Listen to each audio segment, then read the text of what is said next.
ဒီ6ရဲ့ဒီ9ရဲ့နှလုံးပေါင်း5နှစ်ခတ်3 5ပါး3ည3ညချင်းဒီနှလုံးပေါင်း1 3ညနှလုံးပေါင်း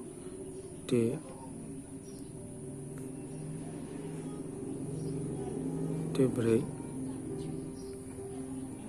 အဲ့တော့ဒီ3ညချင်းကို1ပရိတ်ပြဖို့ဆိုရင်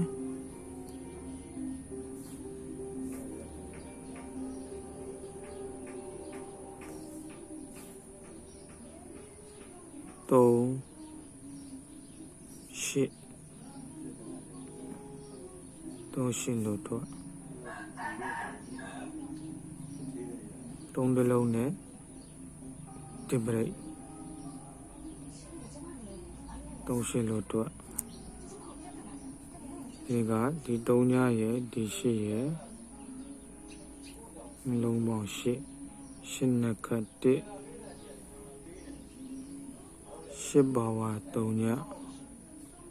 ချင်း3ချင်းကိုဒီနှလုံးပေါင်း9နှလုံးပေါင်း8ပရိတ်ရဖို့ဒီမှာ1 3 1ချင်းရှိတော့ဘာထွက်တော့ခွန်1လို့ထွက်ဒီမှာ1လုံးနဲ့8ပရိတ်ခွန်1လို့ထွက်တော့ဒီကဒီ9ရဲ့ဒီ1ရဲ့နှလုံးပေါင်း9နှလုံးပေါင်း3ညနှစ်ခတ်ခွန်3ညပါဝါ5ခွန်5ချင်းအဲ့မှာဒီ1ရဲ့8ရဲ့နှလုံးပေါင်း9ပရိတ်9ပရိတ်ရဖို့ဒီမှာခွန်5ဝန်းကျင်ရှိတယ်ဘာထွက်တော့5လေးလို့ထွက်တော့ဒီ5တလုံးနဲ့ဒီ9ပရိတ်5လေးလို့ထွက်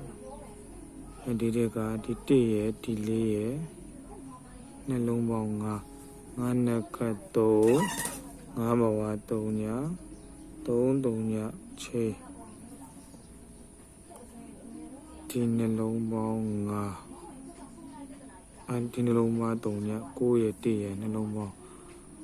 3ညဆိုတော့3ညပရိတ်3ညပရိတ်ကိုဒီမှာ3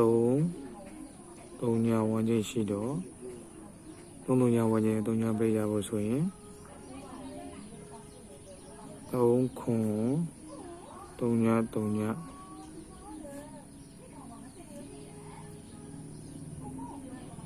မိအော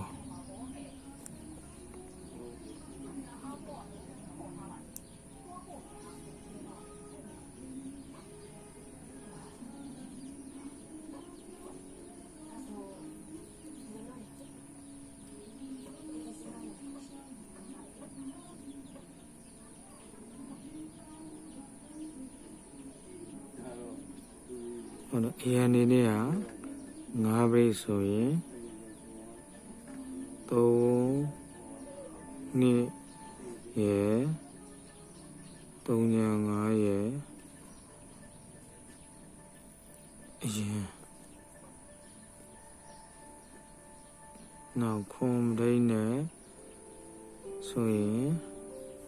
3 4ရယ်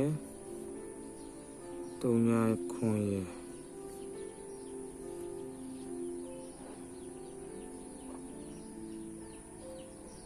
ဒါလည်းအရင်ပဲ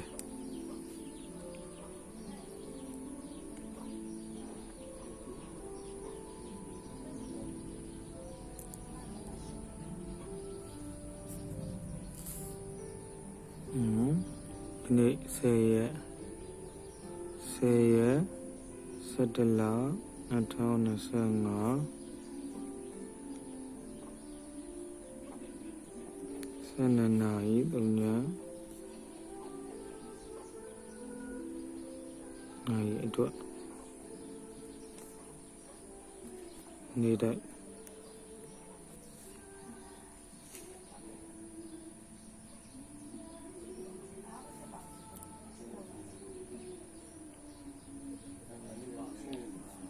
ဒုတိပေါက်ပြီး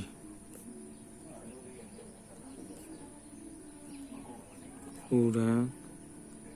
နိုင်ကြပါစေ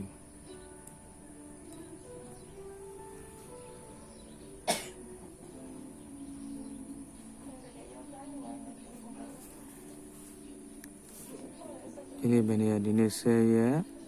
17လ2025တနင်္လာ